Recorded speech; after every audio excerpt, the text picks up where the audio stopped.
با راهبری سراینده خوش‌آواز اینجا قدم رنجه نموده در این محفل حضور دارند و نوبت صوت و سرود را به سراینده خوش صدا بلبل خوشخوان صنعت استرادای تاجیک نبی جان ایماموف میدهیم. بیا تا ایامی مادری غم دیده من گلی آرزوی خود ناشیده من ایامی مادری غم دیده من گلی آرزوی خود ناشیده من مسیر غمخوای دنیا ناچشیدی ما کشیدی بس غمهای دنیا ناچشیدی عذابهای زیبایی ما کشیدی هیا مادر هیا مادر هیا مادر هیا مادر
Agar bagul shan mahiman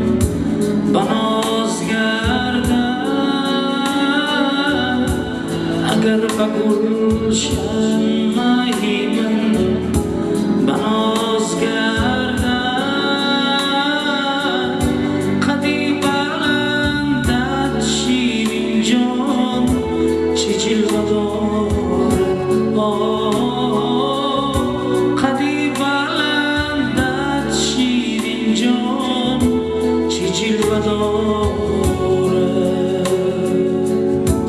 درون خانه شیرین جان ماهی یگانه درون خانه شیرین جان ماهی یگانه رویش را دیدم شیرین جان با صد بهاره رویش را دیدم شیرین جان با صد بهاره